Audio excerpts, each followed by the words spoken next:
So we picked up Terry yesterday, and we're gonna take her in this morning to the CT scan. We gotta get there before the humans use the CT and see what's going on the inside. With any luck, there's not too much to report and we can move forward.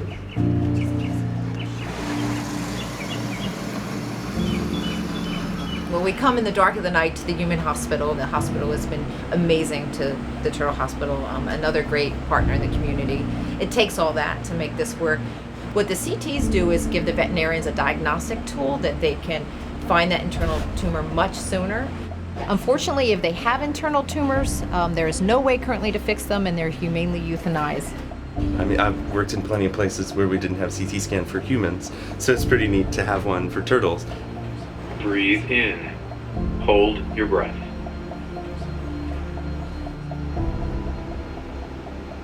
Breathe. Okay, nothing big and obvious. Yeah.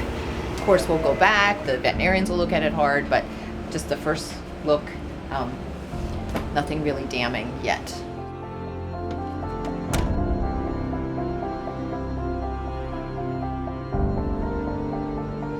We're looking for turtles and we're catching turtles. We're gonna have 2 spotters in the tower and 1 spotter right on the bow. The Florida Keys is a hotspot for sea turtles. We have 6 species, but the iconic species is the green turtle. We once had green turtles that were super abundant. They declined almost to the point of extinction. They're coming back now. They're protected, but now they have a different suite of problems. They have a different set of modern problems. Water quality, boat strikes, entanglement. The sea turtle tells us the health of the ocean, and the ocean tells us the health of the planet. And so we have these few species that we can really look at that will tell us what's going on in the environment. Is it healthy? And I don't think people make that connection that if you have a bunch of unhealthy animals in the environment, then that's not good for people either. It's been 2 years now since Force Blue has been operational. Our efforts to study the sea turtle population of the Florida Keys, I think, may prove to be one of the most memorable missions we'll ever go on. These creatures are really the sentinels of the entire ocean community. As they go, so goes the health of our reef. It's going to help set a path to understanding the entire ecosystem. Sea turtles have survived our planet for over 200 million years. We owe it to the oldest animal on the planet to help them survive. They need to survive us. The turtles, believe it or not, don't want to be captured. We'll see them and they'll typically startle and start to swim away. And our goal is to follow them, stay close behind them until they start to tire out a little bit. They're pretty fast little suckers. Sure there'll be a learning curve? Oh, it's fun. Coming up, Lab, right across the front of the bow. I got it. Missed him. 1.2. Yeah, right here. 1.5. We're getting deep. You really got to stab. We're turtle wranglers. We've never done this before. We were like rodeo riders, and these guys are herking and jerking and freaking yanking and banking, and we're trying to make it happen. They're incredibly fast. They turn much faster than any boat, and they're quite smart. They know exactly how to evade us. He may come up for air. He's coming up. We were all in the hunter-warrior mindset, yet we were hunting to protect and to study and to treat.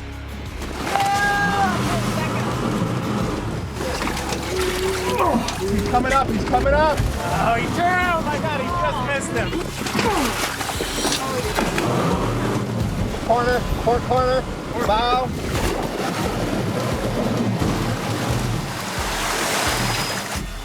You got it! Incredibly difficult. There's forces at play. The variables are hard to control.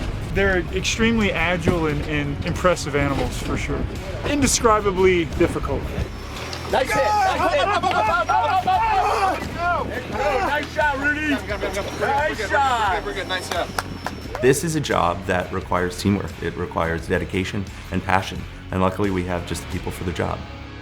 We got a green turtle here, really robust, so we'll be taking blood, ultrasound measurements, heart rate, skin biopsy for genetics, all different things to learn as much as we can about this animal. Understanding sea turtle health in Florida can help us understand sea turtle health all over the world. And my hope is that what we're doing is setting an example for people to do their own studies in other places. They're donating their time. They don't know it yet, But when they come into us, we're gonna maximize the efforts. The goal is 30 sea turtles, so why are we sampling so many sea turtles? Because we want what we're doing to be scientifically significant. Get him? Yep, got him. You got it. Watch out, guys. Coming down. That's the turtle we wanted to see. All right, that's just the one we want. Hey, little one. The primary focus of the turtle mission was on FP, fibropapillomatosis, a disease that the green turtles are afflicted with all over the world. And it's these horrific tumors that grow and take over the soft tissue on sea turtles. They debilitate them to the point of blindness, not allowing them to swim. If we looked in the mirror and saw these tumors on ourselves that we were getting out of our waters, people would certainly pay attention. Once we started catching turtles, we found out that 50 to 70% of them had tumors. It intrigued me, but it pissed me off because it's preventable. We're doing something to the environment. There's something about that that changes you. This is exactly the type of turtle we're looking for. These papillomatous tumors, they occur on the skin, on the eyes. You can see this turtle has it on both of her eyes. If they have tumors occluding their vision, they can't see to feed or avoid boats, and so we do see a higher number of boat strike turtles from this area that have FP. A lot of what we experience here is like Force Blue team members, it's contextual. You know, like you can read about a turtle, you can read about fibropapilloma, understand it in a knowledge base, but the wisdom comes from holding a turtle that's compromised by FP. That tenderness comes from pain. You know, like if you've ever been injured, you can identify with that pain and suffering. You realize it's a sentient being. You know, you realize that it's looking at you and you're looking at it, you know, and it's scared to death. There's a connection there that's very real to living organisms. And that's the difference between knowledge and wisdom. You know, being a part of this team, being a part of these projects gives us the wisdom to be able to speak with conviction about it. This is Terry. You have done that, Mia. Terry the turtle. Oh, we're going Terry. And Terry, yeah. We think that we can help this animal by taking it into rehabilitation. So it's going to go to the turtle hospital, and their specialty is in treating turtles that have these tumors. The blood itself, it just wasn't thick. It didn't look normally healthy. You know, the viscosity was very thin. Okay. There wasn't a lot of fat in it. When you could see the froth, there was nothing. in it. Yeah. Okay. Terry was very quiet and still, which is not normal for a wild animal to be after transport and being caught. Took radiographs, nothing damning on there. Took blood again, ran that. Very scary. Paxil volume of 3. A healthy turtle is going to have a Paxil volume of over 25. So this animal was very sick. We are catching Coasty. She is going to be the donor for our blood transfusion. So Coasty is being really generous today and donating blood for Terry. A girl! He's got some good rich blood, and our hope is to put that good rich blood into the recipient, Terry, and get her better. The scientists, the marine biologists, everybody that we're involved with are much more similar than people would assume. They're mission-driven, they're selfless in the things that they do. That attitude about serving something larger than yourself, it's almost like affirmation that I feel I'm in the right place. These turtles here, it almost feels like they know they're going through a crisis too. Those turtles are just like us. I mean, my people. I mean, these people. I mean, these people. And I got a chance to do something for him. This is an arena that I have no part of, you know. Being able to learn to understand these turtles and just kind of marvel at them, have hands-on contact with them and put them back in a position where they can enter their world again. This is really an amazing experience. I didn't really ever used to think about turtles that much, but after this week, they're pretty impressive creatures. I just grabbed onto his shell and brought it up to the surface. Built some confidence up after that. Makes you feel good. There's no choice but to form an attachment, to see they're scared and then later comforted by the work that we're doing. You can't help but feel an empathy. You can't help but feel responsible to do everything that you can to help out. It's an empowering feeling to help an animal. For me, as a veterinarian, the goal has always been to help people through helping animals. It's just amazing to see Force Blue having that connection. It shows people that regardless of your background or political affiliation or anything, that you can work together to accomplish the same mission. I guess at first I thought working with Force Blue would allow us to work with some physical superheroes. But I realize now that it's much more than that. I mean, they are emotional superheroes. I mean, I love catching turtles with them. I love talking turtles with them. I love talking turtles with anybody. But I like learning about their lives and how their lives led them to where they are now. It's inspiring in every way. One of the things I struggled with in the military was not sharing my experiences with my family. And, Oz, any person with special needs, they kind of represent a significant aspect of innocence.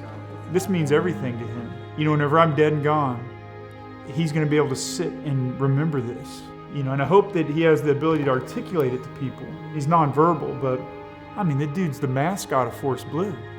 That's what I want to provide for my son, is community. Yeah, it's coming. It's coming. Oh, good job there, Turtle Wrangler. Turtle Savior, Scientist, Man of Mystery. Yeah. Okay. I think my greatest hope for the future is that people will come to realize the connections they have to sea turtles, to our oceans, to each other. I think those connections will allow us to live in a cleaner planet and live longer, more healthy lives, more meaningful lives. That service and that self-respect and dignity that I had from the Marine Corps, no challenge, no adventure, nothing has filled that space until Force Blue.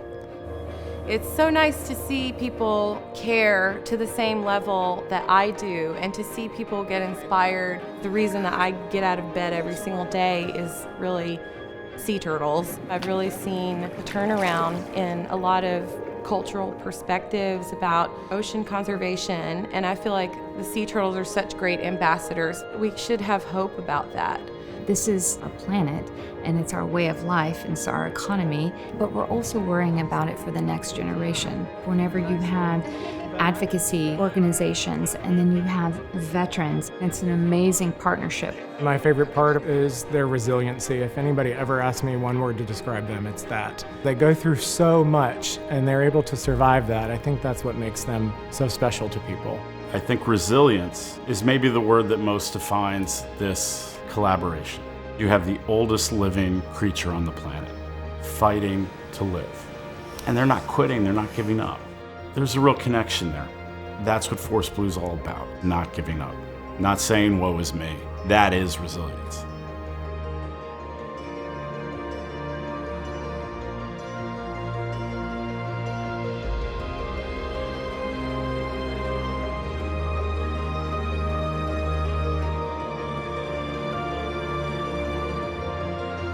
To heal ourselves, we have to heal others.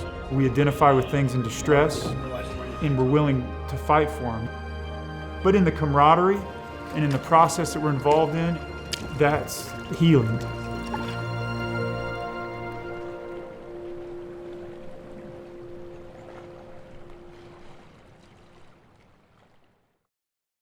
Force Blue is a proud partner in the NAUI Green Diver Initiative.